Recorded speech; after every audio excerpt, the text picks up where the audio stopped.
For me, it's like people ask that all the time, like, oh, wow, how are you doing that from another country? But really, like if I was in a city 100 miles away, it would almost be the same thing. But it all comes down to systems. And there's so many tools available now with short-term rentals, more than there ever have been, and more as the visibility grows. This is the Multifamily Journey Podcast, show 45. You're listening to the Multifamily Journey Podcast. In this show, you'll hear industry experts share tips of success and failure from their real estate investing journeys. You'll get a transparent look behind the curtain while you learn to fulfill the lifestyle you want to live and achieve your wealth goals. Get ready for the journey to financial freedom through investing in multifamily real estate. Here's your host, Blake Dailey. Hey, what's up, everybody? Welcome back to the Multifamily Journey Podcast. I'm your host, Blake Dailey, and this is a fun show today. I've got on Tim Hubbard. He's a guy that I learned from a lot with my new business venture, turning multifamily into short-term rentals. So he's a guy that has done small multifamily into commercial multi with 4, 5, 6, 8 units and 12 units and turning them all into Airbnb properties. So doing the same strategy myself, but with motels and converting those. I looked at his as kind of like the model of how to learn from what he's doing and adapt to our business model, which is essentially the same, just a different property type. So the acquisitions is a little bit different, but once you get them up and running, the operations are the same. So he's a guy with a real estate background, was a broker, real estate investor, and he is really a real estate investor that operates in short-term rentals, just as Jake and I are with our business. So very applicable today with what we're doing. I hope you guys get some value from it as well, because incorporating short-term rentals into your portfolio is a great way to, boost your cash flow and get better returns in today's hot market, especially if you're in a good market for short-term rentals, which a lot of them are. You'd be really surprised where all short-term rentals perform well. So this is not just multifamily related, but about how to, operate and run multifamily with short-term rentals. So awesome show today. It was very conversational. We kind of just went off the cuff on this one and was just turned a conversation and hit record and started going. So I hope you guys enjoy this format. And if you like the show, please leave a rating and review. And that's really all I got, because excited to get into this one. So let's get in the show. All right, Tim, welcome to the Multifamily Journey Podcast. Thanks for having me, Blake. Excited to be here. Yeah, it's good to have you. And this podcast is proof that you and I are both terrible at scheduling, because this is going to be a short-term rental discussion, both doing similar strategies. But we were sitting here talking, you're like, you know what, this is probably just going to be a lot of stuff that could be turned into a podcast. Let's just record and, see what comes of it. So this will be a different setup than the normal podcast, just conversational flow. So I guess you guys will have to let me know what you think about it. Leave a comment, leave a like, whatever you do on podcasts. But Tim, why don't we just start off, give a little background about yourself, and then we can dig into this short-term rental stuff, which we both love. Yeah, no, for sure. I've been investing in real estate for over a decade now. I started with long-term rentals, small multifamily stuff. Worked as a commercial broker in Northern California, where I'm from originally. We did a lot of really cool deals there. Actually, was only working with investors. So we did shopping centers and apartment buildings and land and warehouse. And I really got like a ton of great experience. Yeah. And so I was investing myself at the same time in California, and the market fundamentals, are just kind of shifting a little bit, and I was looking for other markets. So I went to quite a few cities across the US, landed on Tennessee and Memphis, started investing a lot there. And somewhere along that journey, I discovered short-term rentals, and that they could make like 8 times. Some of these properties I was getting back then were making like 8 times the amount of long-term rent. So I started focusing on that. Got some smaller apartment buildings. Most of mine are like 4, 5, 6, 8, 12 units, converted them to short-term rentals. And now I've got properties in 3 cities, and good team working with me, and manage it all remotely. I love it. And that's awesome. And where are you coming from today? Just so people can get the essence of how you're able to run this business. Yeah, I'm in Medellin, Colombia. So South America, not the Columbia, Ohio, or wherever that is in the US. Yeah. People always confuse with. And Nosy said that like a real local. So he's actually there. That's awesome. So yeah, this is a strategy that I really love. And I remember when I first, I started out really like my first investment property was a mix of, it was a house hack with a short-term rental. In it, we had a mother-in-law unit that we rented on Airbnb, furnished it off of Facebook Marketplace and like the Home Goods, and just threw some stuff together, and it performed super, super well. And I was like, this is like 3 to 4 to 5x what we could get as a long-term rental. And this is the same time I was doing, burrs and did only one flip so far. And we ended up, the first burr we did ourselves, not with partners, was a house just like that, main house and a guest house with a pool in the middle. We rented them both on Airbnb, and that property just purred, and it was awesome. So that really brought me on, was really my first burr B&B, which I call it like the burr strategy combined with Airbnb. Airbnb. So it's a strategy I love, and it's what you're doing as well, right? You're buying these places that are, undervalued, small multifamily, and then putting some renovations into them, optimizing them for short-term rentals. Like what's your strategy look like there when you're buying these places? Yeah. I'm looking for properties that make sense as long-term rentals to begin with. So most of the properties I acquire, they have long-term tenants in there. I like that because I know it works as a long-term rental in case the short-term rental space changes or regulations change. Which it did in a big way last year too. So it's always good to have that. It did. Yeah. Last year was wild, a little wild there for to say the least. But I also like that, Blake, because you have more financing options. So if I find a small apartment building that has long-term tenants in it, I can go to all the normal lenders that I normally would to get a loan for this property and then convert it afterwards. I let the lenders know my plan, you know what I mean? But it's a lot easier to get the financing for these properties versus finding a short-term rental that's only been a short-term rental. Although there are a lot more lenders. Yeah, and that's because, banks look at like real estate very risk adversely, and they want a property, if they have to, worst case scenario, if somebody defaults, they want to be able to take that property and be able to, get it off their books and, make their loan is their investment. So they want to make good on their investment. And there's a lot more buyers, a lot more ways to dispose of a 1 to 4 unit than there is, in different kind of asset types. Or commercial multifamily is another one. They can sell that to, a number of buyers. But what you're saying there, man, really rings true, because these commercial properties we bought are older motels. So we had a lot fewer financing options. And then the rates were worse. Granted, we had a lot of equity when we bought, and it really didn't matter that much. We just needed the lending to get it done. But that's seen as by the bank as more risky, and there's not as many buyers for that. So you're going to get better loans for, the properties like you're talking about. No, that the buying the boutique hotels, that's really interesting.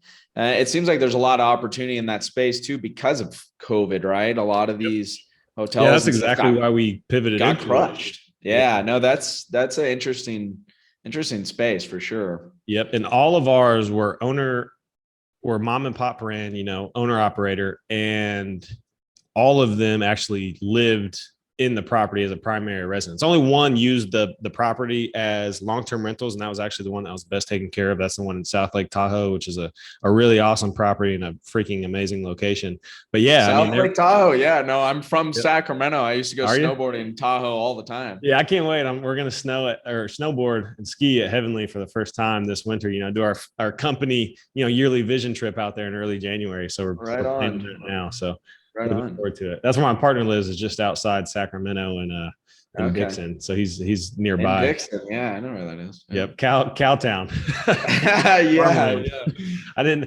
I was driving through that area in California. I was like, man, this looks a lot like Indiana, where I'm from. Like, where are we right now? This doesn't seem like California, but South Lake Tahoe is awesome. But yeah, all those properties were all, hospitality motels. And when the hospitality industry got a big hit, they didn't, make any pivots, continue to do what they did, either rented weekly to long-term tenants. I mean, renting by the week to people that really are going to live in that property or their car or on the street. I mean, you can't really get into a lower kind of housing situation just based on how they ran it.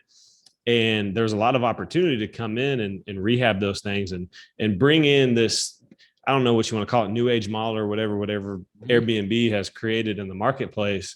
But older motels, they're in great locations built a long time ago before there was the high rises, beachfront and all that kind of stuff. Right. But just it's on the business plan, and the real estate itself is really valuable. I mean, we think we got our 2 PCB deals like cheaper than the land that they sit on, the purchase price we paid for them. So, I mean, just really good real estate deals, but it's all in, turning around, doing big renovations, really working the burst strategy hard right now, working myself hard. No, that's exciting though. Yeah. And I was curious, were you doing the same thing? I mean, were you doing bigger remodels in your units, or like what were you taking from, when you bought them to getting them live? Mm-hmm. Yeah. I mean, I've done it both ways actually. Like after doing several smaller multifamily renovations, I'm like, I don't ever want to do any more renovations again, especially after I left the US, like, yeah, that would be that almost requires, impossible to manage from a distance. Yeah. Yeah. It's like, I'm doing it still to this day. It's just, it moves a little slower. That's where the good, gotta have good people on the ground. But yeah, so my first short-term rental specific acquisition was an 8-unit multifamily property, and the whole thing needed to be renovated. So it was fully occupied. But we moved everyone out when the leases ended. Yep. Paid a couple. If anybody asks, I didn't invent Airbnb. Tim did. First. So yeah, it was like it needed a lot of work. A lot of my properties, actually, most of them are historic. They're kind of in historic areas, like over 100 years old, and so there's structural work and plumbing and electrical. And this first project needed all of that. But it worked out really well. And yeah, I just refinanced it this year, actually pulled all that money back out. Such a good feeling, isn't it?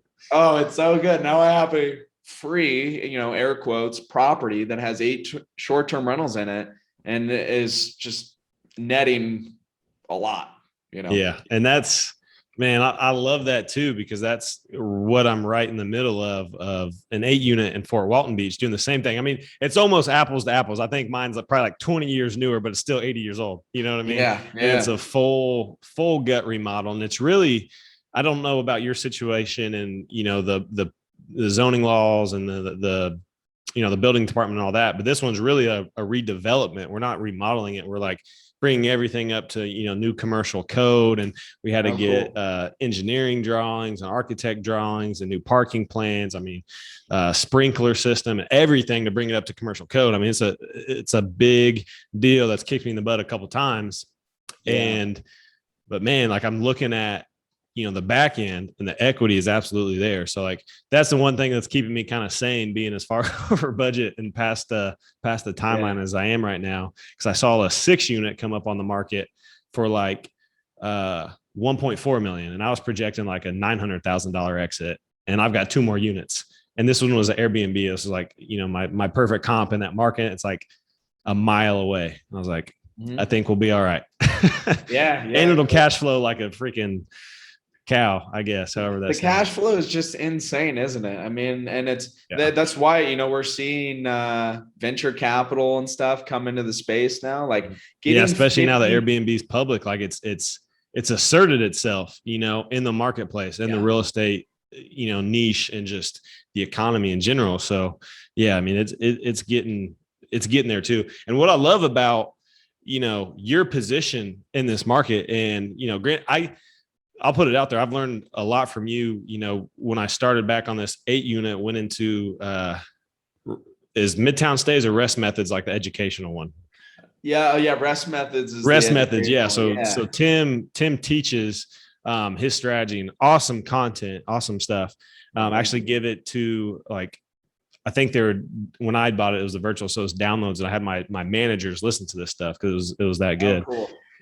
But what I love about what you do and what you teach is it's the real estate investment of it operating as short-term rentals. So you got a lot of people out there that are, preaching arbitrage and the management of these and, a million different ways to make money with Airbnb. Like people are doing like the Airbnb of parking, the Airbnb of storage, all this different stuff, which is great, But there's something different when real estate, when you own the asset. Yeah. When the government is pumping all this money, causing inflation, and you own a physical asset, you're protecting and storing your value that's appreciating over time. You can put money into it. You can renovate it. You can force the appreciation through your renovations and create real equity. Equity is where you get, is where you really build your wealth. And in real estate investing, cash flow, I mean, maybe in normal real estate investing, cash flow is your defense. Here in short-term rentals, you can make so much cash flow that you actually, reinvest it and live off of it and go grow some more. But equity is what really gets you to that next level. And you don't get any of that with arbitrage. I don't know if you have a mix of arbitrage or not, but how you really focus on buying good real estate, analyzing the whole deal, from a purchase to refinance to disposition perspective is really good. And that's the same model we follow too, because there's just something, about owning that real estate and buying, an older property that you can pull all your money out of and have a perfect totally growth. I just did a 10 unit lease arbitrage deal. A cool old, what used to be an old hotel, like in a real downtown, awesome spot. It's working out fabulously. It kind of came to me. So I wasn't like seeking it out, and I already had the team in place. So I'm like, why not? Because the operations are the same with lease arbitrage and owning our property. But that's the big difference, is like, we're building wealth by owning the properties. And you can't do a cash out refinance on a property that you don't own, so like getting that property for free, essentially, and tax free, I'm not CPA or whatever, but it's not taxed. When you refinance, it's tax free, pulling it out. Yeah. And that's another thing people forget to mention too, is like, when you own the real estate, you have depreciation on your real estate, and you can then write that depreciation off on your taxes and pay little to, there's some investors that I know pay no taxes. And that's crazy when you hear that, like, they don't pay taxes. Well, they're pumping a bunch of money into the economy and, hiring people and all this other kind of stuff, producing it. But you don't get that in, if you're just doing arbitrage, because that's business income. You're basically, depending on how the entity's set up, either, self-employed or a business owner, and you're going to get taxed the highest at that level. So you're losing a lot more of that, higher cash flow. I've never heard an arbitrager, scrolling through Facebook saying, here's how much I lost from my taxes, because this is all, earned income, taxable earned income, which in real estate, you have that. Then you subtract your depreciation, all your other expenses, and you get taxed on that. So, I mean, your tax position is, infinitely better when you actually own the real estate. With these bonus depreciation, or the bonus depreciation we can do now, like, especially, if you're buying these larger projects, like a motel or something, the amount we can deduct is crazy. Of course, we need to keep doing this every year, or at some point it'll catch up. And if we sell the property, then we have to add that back into our basis. But the bonus depreciation is just huge. And we don't have that with the lease arbitrage either. Yeah. And as a long-term, buy and hold investor, that's what you're always thinking about, is like continuing to buy properties to offset the income you're earning, depreciate them. And can you speak a little bit to bonus depreciation in this model too? Because you can write off, your furnishing and your appliances, all the stuff that you're putting in to turn it from a, vacant, shell of a unit to an actual rentable Airbnb. Yeah. So you get a lot of these expenses with short-term rentals, you write off like immediately, right? Like, or in the first year. So furniture items and everything like that, as long as it's not a capital improvement, which is traditionally depreciated, but bonus depreciation is just a special tax benefit for real estate investors, where we can take what would normally be like a 30-year depreciation on a property, or slightly different if it's commercial property. It's actually different if it's a short-term rental too. I've just found out, I think it's like 40 years, but that gets a little more intricate. But the main point here is that we can accelerate all that depreciation that we might have taken over 30 years and take it all in 1 year. So this works really well for property. You have to do a cost segregation study, it's called. You have to have a professional do that, and that could be several $1,000s. But it makes sense for some of these larger properties. Like, you buy $1 million property, for example, you spend a few thousand on a cost segregation study, you might be able to take $300,000 in bonus depreciation in year one. And if you have a loss, if that offsets all of your income and you have a loss, then you get to carry that forward till the next year. Yeah. So as long as you so keep like doing, to put that in perspective, if you had 300,000 in bonus depreciation and only made 100,000 that year because you were just getting up and going, you wrote off all that income, you're not getting taxed on it, and then 200,000 would roll into the next year. I mean, yeah, that's the power of bonus depreciation. That's how real estate investors that's the reason why Donald Trump didn't want to show his tax returns, is because he owns an exorbitant amount of real estate, all getting depreciated off of his $1 billion income and paying less taxes than you and I. So I mean, it's reason 576 why I love real estate. And when you combine it with this short-term rental strategy, I mean, it blows me away how you can still get all those benefits and then achieve like this level of cash flow. And it's really like a mix of, and it's really like, it's all the same fundamentals of, this is the Multifamily Journey podcast, and it's all those same fundamentals just applied with, buying those kind of properties and running them. It's the operations that differ. So, and that's where you started out too, as a broker and real estate investor. So it's all those same fundamentals. And once you learn how to acquire real estate, which we've talked about in this podcast and all that kind of stuff, which Tim teaches, once you can find a good deal and identify it, you can have the backup that it rents as a long-term rental. Still cash flow, still a good deal. And then if you increase the potential with short-term rental, I mean, you're going to, all my properties here in Florida, I mean, it's going to depend on the market, but mine cash flow like 3 to 5 times, depending on the deal location, what they would as long-term rentals. And that's really powerful. Tim, speaking of the operations, can you speak to like how you have your business set up? Because you're in Medellin, so you're obviously not in Memphis or California where your properties are. How are you managing these from, a Tom Brady freaking Hail Mary away? So good question. I mean, there's a lot of pieces that go into it, and I didn't figure them all out at the same time. But for me, it's like people ask that all the time, like, "Oh, wow, how are you doing that from another country?" But really, like if I was in a city 100 miles away, it would almost be the same thing. Like if you're far enough away to where you can't physically drive there and be there, then it doesn't matter if you're 100 miles away or 3,000 miles away. But it all comes down to systems, and there's so many tools available now with short-term rentals, more than there ever have been, and more as the visibility grows. So some of these softwares are amazing. The functionality you get in them too. Totally. Yeah. I mean, I used to sell software actually as like to automotive shops. I was an independent contractor in Northern California, and it was business management software. So it kind of ran these independent automotive shops. And I learned that we had really good software, and it kind of ran the whole thing, the whole business. And it was very easy to see like the shops and the owners that were taking full advantage of the software. They were almost always better performing businesses, better for their customers, and just more organized and everything. So I'm a huge believer in software. I'm always trying new tools, and I've used property management software for short-term rentals since the beginning. I mean, at this point, if you're going to get started, if you have one Airbnb rental, I'm a big proponent of this. And this is my partner. I got him on Airbnb before we bought our deals together with a guest unit in the back of his place, above garage. It's like a carriage house kind of thing. And I was telling him, I was like, dude, treat it like you have 10 of them, because it's going to make your life so much easier. He's full-time in the Air Force, so flies, week longs on mission. So he's been gone for like 2 weeks right now.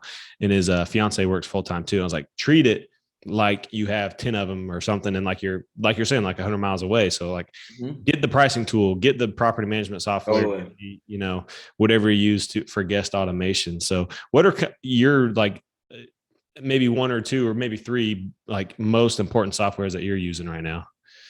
So I'd say like the foundation of all of them is your property management software. And that's similar to like what property management software would be for long-term rentals. It helps manage, some are better than others, and there's literally over 100 options now.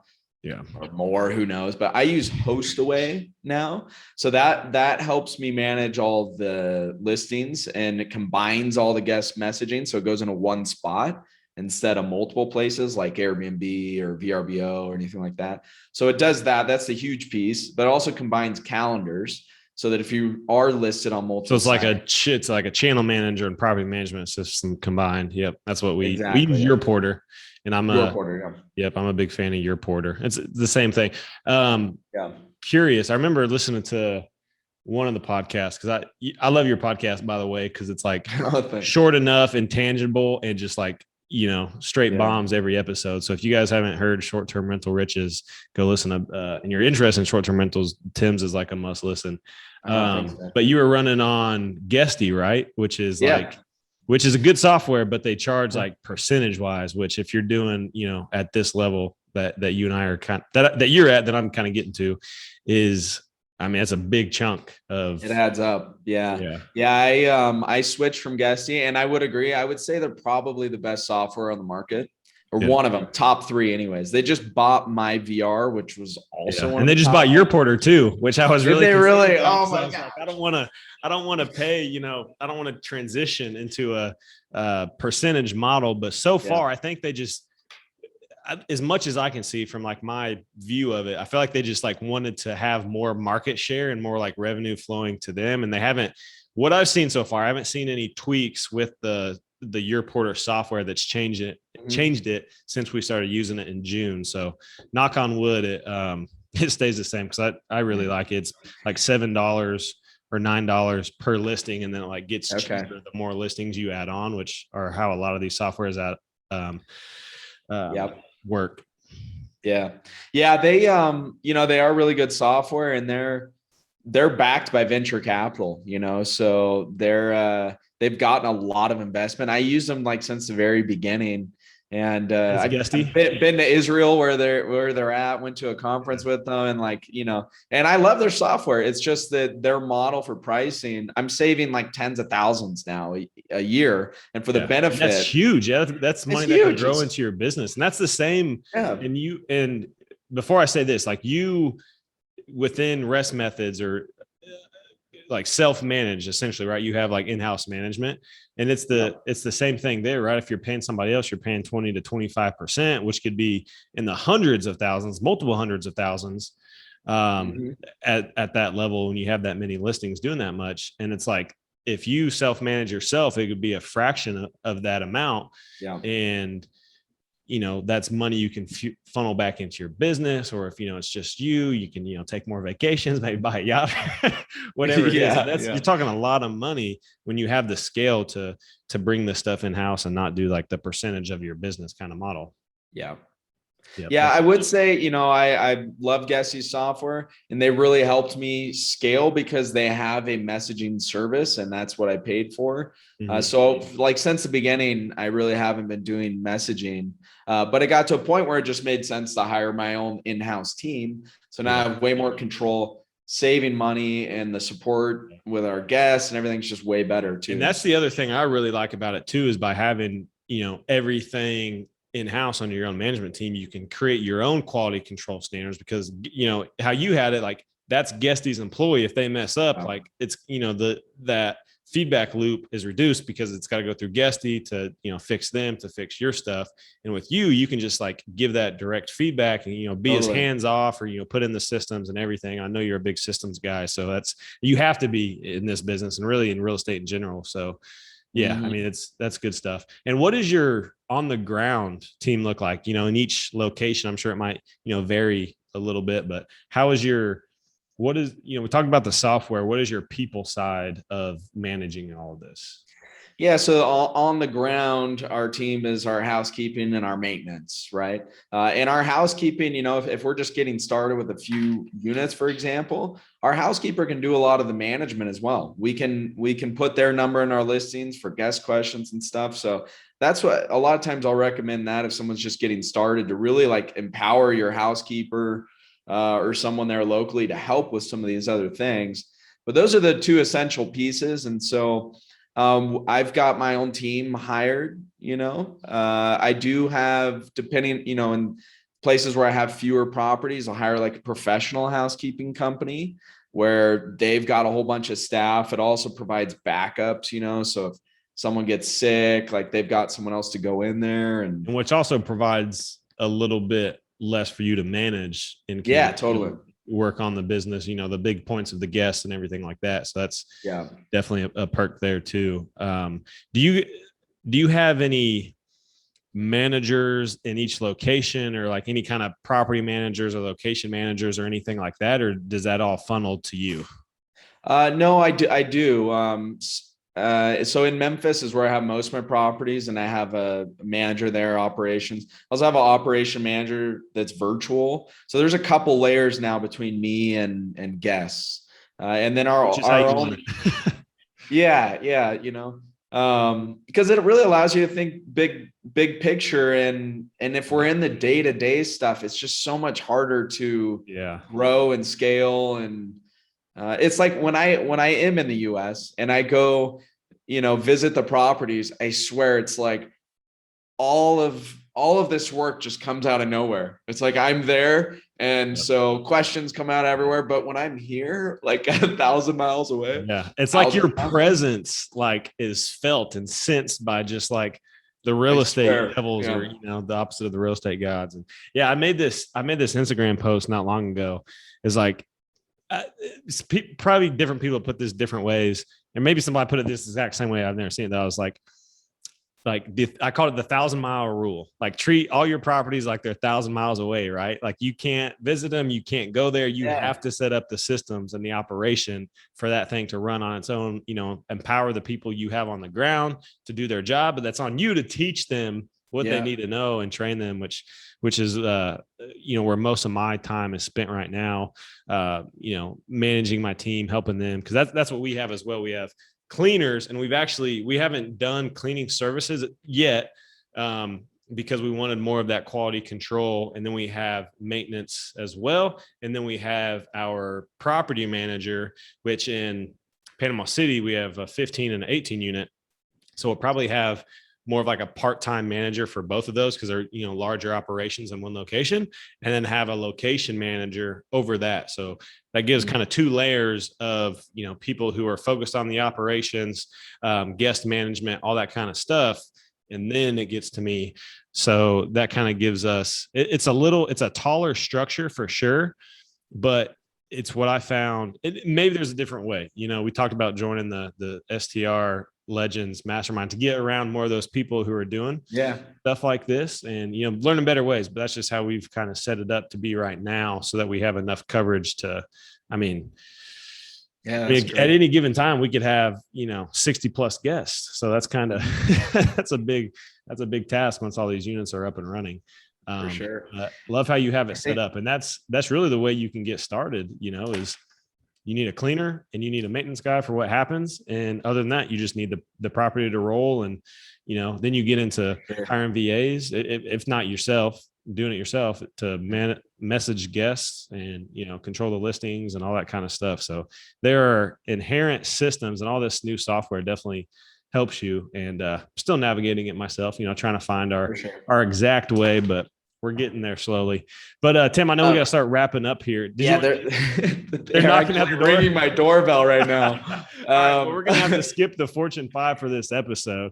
But this is awesome. Just conversational, and appreciate you jumping on here. Different kind of episode today, but appreciate you jumping on here. And I'll let you. Thanks for having me, Blake. It was great. We'll have to catch up more. Maybe do it again.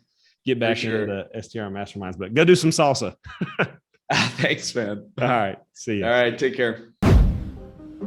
Hey, thanks for listening. If you like the show, if you found value in it, please go to iTunes and leave a rating and review. And if you want to check out more on your multifamily journey, go to multifamilyjourney.com, where you can get free resources to start your journey and figure out your path. That's multifamilyjourney.com. But more importantly, go take action today towards your financial future. See you next time.